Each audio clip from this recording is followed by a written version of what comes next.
외할머니를 주거침입 혐의로 신고해 논란을 일으킨 최진실의 딸 최준희가 사과를 전했습니다. 또한 주거침입 혐의로 체포됐던 외할머니에 대한 처벌 불원서를 제출한 사실도 전해졌는데요. 최준희는 유튜브 채널 카라큘라 탐정사무소에 출연해 외할머니와의 일에 대해 신고할 때까지만 해도, 경찰이 와서 사건을 처리할 때까지만 해도 일이 이렇게 흘러갈 줄은 전혀 몰랐다라고 속마음을 털어놨습니다. 외할머니와의 갈등은 유년기 시절부터 계속됐다고 했는데요. 최준희는 할머니가 저 때문에 상처받으시고 힘들어하시는 것에 대해서 저로서는 사실 너무 섣부른 선택을 한 것 같아서 마음이 많이 안 좋다라고 심경을 밝혔습니다. 그러면서 외할머니를 감정적으로 미워하거나 싫어하지 않는다고 이야기하며 그저 어린 날의 할머니에게 조금 더 사랑받길 원했고 그런 마음이 제가 이런 선택을 하도록 만든 것 같다. 조금 더 성숙하고 올바르게 할머니한테 대화를 시도하지 못해서 죄송하고 할머니의 마음이 풀리시고 화가 풀리신다면 나중에 집으로 찾아뵈서 정식으로 인사드리고 사과드리고 싶다라고 했습니다. 영상은 1, 2부로 나뉘어서 제작되었는데요. 2부에서는 좀 더 자세한 이야기를 들을 수 있었습니다. 먼저 할머니와 1년 만에 만났음에도 마찰이 생긴 것에 대해 최준희는 만약 할머니는 고양이 밥 주러 온 거야. 오빠 부탁으로 이렇게 얘기했었으면 조금 어색하더라도 오빠 있는 줄 알고 내 강아지랑 놀게 해주려고 왔지. 나 갈게 이러고 나왔을 거다. 그런데 들어왔을 때 할머니도 1년 만에 나를 보는 거였는데 예민지수가 올라간 상태에서 내가 할머니 여기 왜 있어? 라는 질문 자체가 불쾌하셨던 것 같다. 그런데 할머니가 내가 내 집에 있는데 뭔 상관이야? 너는 왜 왔어? 내가 오히려 여기가 남의 집이지 내가 여기를 왜 와? 이렇게 되니까 할머니가 지금 나한테 내 집이라고 한 거야? 하고 둘 다 열이 받았다라고 당시 상황을 설명했습니다. 이에 아무리 그래도 손녀가 할머니를 신고할 일은 아니지 않나라는 질문에 최준희는 오히려 경찰들이 안 왔으면 말싸움이 더 심하게 났을 거다라고 답했습니다. 여기서 다시 한번 외할머니의 주장대로 남자친구와 함께 들어온 것이 아니라 이후 경찰과 함께 남자친구도 온 것이라고 정정했는데요. 또한 최준희는 오빠 채원이의 반응에 대해 처음에 일어났는데 여기저기서 전화가 오니까 너무 놀라서 할머니한테 전화했는데 전화 안 받고 해서 저에게 전화해서 나도 어떻게 해야 할지 모르겠다. 황당하다. 갑자기 왜 이렇게 된 거냐 물었다라고 전했습니다. 이후 할머니와 통화했나라는 질문에는 할머니가 이미 자신을 차단한 상태여서 하지 못했다고 답했는데요. 아무리 사이가 좋지 않다고 하더라도 일반적인 상황에서는 그 자리를 피해버리면 그만인데 최준희는 어째서 경찰에 신고까지 한 것일까요? 게다가 최준희의 남자친구의 말은 외할머니를 더욱 분노하게 만들었습니다. 남자친구는 최준희의 외할머니에게 할머니는 모르는 사람이고 친척도 아니고 남이니까 여기에 아무런 권리가 없다라고 무례한 언행을 보였죠. 오히려 법적으로 가족도 친척도 아닌 사람은 본인인데 말입니다. 최준희는 그저 그 상황에 화가 났고 자신이 먼저 굽히고 싶지 않은 마음에 결국 해서는 안 될 일까지 저지른 것이 아닌가 합니다. 반성을 하는 것이니 모르겠지만 최준희는 그래도 할머니에게 꼭 사과해야 한다라고 하는 말에 오빠한테 중간다리 해달라고 해서 할머니와 화해를 해볼까 하는 마음도 있었다. 그런데 이 얘기를 하려고 해도 오빠가 내가 할머니하고 잘 얘기해볼게 이럴 성격도 안 되고 차분하게 중재하고 싶어하는 편이다라며 미루는 듯한 모습을 보였습니다. 경쟁자도 그 누구도 아닌 할머니에게 왜 그렇게까지 지고 싶지 않아 하는 것인지 도저히 이해하기 힘들 정도인데요. 할머니와 한번 싸우게 되면 오빠 채원이도 고개를 저을 만큼 서로 가라앉히기 힘들다고 말한 최준희이지만 할머니의 시간은 더욱 빨리 흘러갑니다. 훗날 분명히 후회를 하는 날이 오게 될 텐데 아직까지 자신의 잘못을 제대로 바라보지 못하는 듯한 최준희의 모습이 그저 안타깝습니다. 외할머니와의 사건으로 논란이 커졌지만 사실상 대중들이 최준희의 이름이 나올 때마다 주목을 하는 것은 바로 과거의 잘못입니다. 이번 역시 최준희가 반박 영상을 올리고 했음에도 대중들이 쉽게 그녀의 편을 들지 않았던 것은 과거 문제로 더 이상 최준희를 믿지 않기 때문인데요.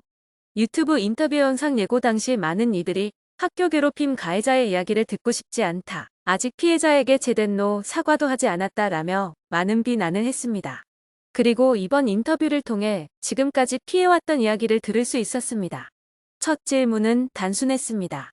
학교 다닐 때 때렸나라는 질문에 최준희는 아니다라고 답했고 그럼 왜 그런 이야기가 나오나라는 질문에 자신의 이야기를 시작했습니다. 최준희는 영상으로 직접적으로 언급하는 게 처음인데 사과문을 올리고 지금까지 인정하면서 살아왔어요. 그런데 약간 강압적인 사과문이었어요. 아무리 하지 않았어도 공인이며 참고 살아야 한다 이런 반응이었어요. 저는 모범생처럼 깨끗하게 살았어요. 이런 거보다는 학교 다닐 당시에 지금처럼 욱하는 성격이 부모님에 대한 패드립이나 비꼬고 꼽주는 이런 상황이 왔을 때 제가 잘 참지 못했어요. 피해자와 말다툼도 좀 심하게 있었고 저를 더 화나게 했던 게 엄마, 아빠뿐만 아니라 삼촌까지도 그러니까. 삼촌의 노래를 갑자기 부른다든지 그랬어요. 논란이 뜬 것은 제가 너무 열받아서 1대1로 서로 욕하고 싸우고 있을 때가 캡처가 돼서 그랬어요. 라고 답했습니다. 이 이야기만 들어보면 단편적으로 최준희 또한 피해자였습니다.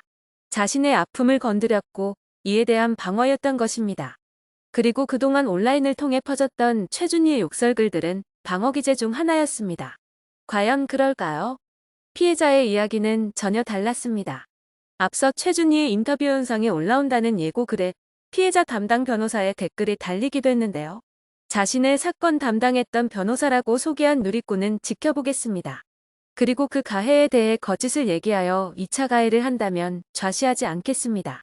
피해자는 최근까지도 고통의 시간을 감내하고 있습니다. 그리고 진짜 궁금한데 사과도 제대로 안 한 학교 괴롭힘 가해자를 지금 인터뷰하는 것 자체가 맞아요? 라고 글을 남겼습니다.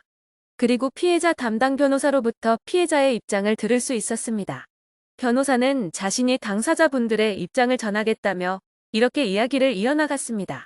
정확하게 그때 있었던 이야기를 드리자면 일단 첫 번째로 따돌림을 당했습니다.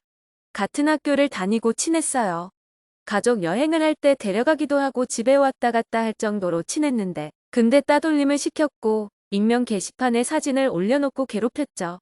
피해자는 최준희의 외삼촌이 누군지도 몰라요. 노래 불렀냐고 물어보니까 그게 무슨 말이에요. 외삼촌이 누군데요? 라고 답변했고 최준희의 어머니 이야기는 한 적이 없고 오히려 학교 아이들이 다 조심했다고 합니다. 최준희가 뒤에서 그런 욕들을 한다는 것을 알고 피해자는 너무 큰 충격을 받았을 뿐 같이 욕설하고 한 적이 없다고 합니다. 그래서 이 일을 알고 피해자 부모님이 이런 거 하지 마라 가만히 안 있겠다 라고 했는데 그 부모님까지 조롱하기도 했어요. 그 게시판 안에서. 그러니 피해자는 학교를 못 다니겠다고 자퇴를 했어요. 놀랍게도 피해자가 전하는 이야기에 따르면 최준희의 말은 모두 거짓이었습니다. 피해자가 최준희의 가족으로 놀린 적도 없으며 같이 욕설을 한 적도 없었습니다. 오히려 피해자 부모님을 조롱하는 글은 아직까지도 온라인상에 버젓이 남아있죠.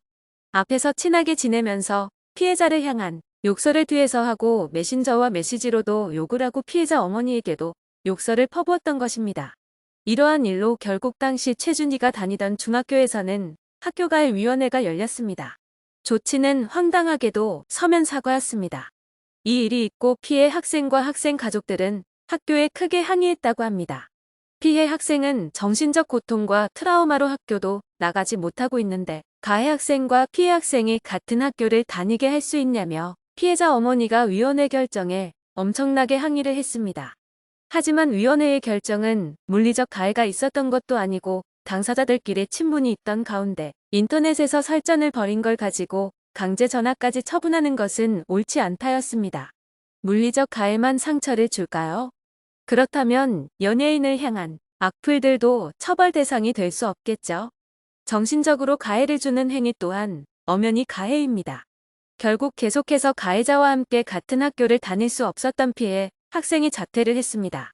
그리고 이 피해자가 바로 가수 박상민의 딸이라는 사실이 알려지며 더욱 큰 공분을 샀었습니다. 이후 최준희는 고등학교에 진학해서 다니다가 할머니와의 불화로 김천에 있는 고모집이 있는 쪽으로 전학을 갔습니다. 최준희도 정서적으로 불안한 상태였겠지만 그래도 부모가 없고 상황이 안 좋아도 훌륭하게 성장하는 사람들이 많기 때문에 상황이 안 좋다고 하여 남에게 상처를 주는 것은 옳은 일이 아닙니다. 단순히 가정사가 안타깝다고 하여 모든 것을 인용해 줄 수는 없습니다. 피해자 변호사는 피해자의 입장을 이렇게 전했는데요. 최준희 씨가 얼마 전에 피해자에게 사과를 하고 싶다라고 연락을 했었다고 합니다. 피해자 어머니는 잊고 살고 싶다. 제발 이런 연락도 하지 말라고 대성통곡했다고 합니다. 이게 입장입니다. 지금 와서 뭔가를 해결하는 것도 필요 없고 더 하고 싶지 않으니 이번을 마지막으로 너도 이야기 꺼내지 마라 이게 입장인 것 같습니다. 한때 최준희는 소속사와 전속 계약을 맺고 배우로 데뷔할 기회도 있었습니다. 하지만 그때도 학교가의 문제가 발목을 붙잡았습니다. 그리고 앞으로도 최준희가 대중 앞에 나서게 될 때마다 같은 일이 반복될 것입니다. 대중들의 사랑을 받으며 수익을 창출하는 일은 앞으로도 하기 힘들 것입니다. 최준희뿐만 아니라 과거 학교가해를 주도했던 인물들은 아무리 높은 인기를 끌고 있어도 폭로되는 그 순간 대중들로부터 비판을 받게 되죠. 조금이라도 연예계로 진출하고자 하는 마음이 있었다면 어린 시절 그런 잘못된 행동을 하지 않았어야 합니다. 아무리 가정사가 기고하더라도 대중들이 받아줄 수 있는 것은 도를 넘지 않는 선의 하나입니다. 이번 일을 통해 다시 한번 최준희를 알게 된 많은 이들이 온라인상에서 여전히 쓴소리를 하고 있습니다. 가해는 할머니가 하신 게 아니라 최준희가 하고 있는 것 같다. 딸을 잃은 부모인 할머니가 그 딸의 자녀에게 신고를 받고 쫓겨나다니 너무 안타깝다. 집도 못 들어오게 하면서 자기 병원비에 남자친구 비용까지는 왜 내달라고 하냐. 아프고 의지할 곳 없을 땐 보호자고 본인이 편하고 귀찮을 때 남인가 최준희보다 나이 훨씬 많다는 남자친구도 문제다. 다시는 끼어들지 마라. 유튜브에 출연할 게 아니라 할머니가 받아줄 때까지 엎드려서 사과해라 등 나쁜 여론이 이어지고 있습니다.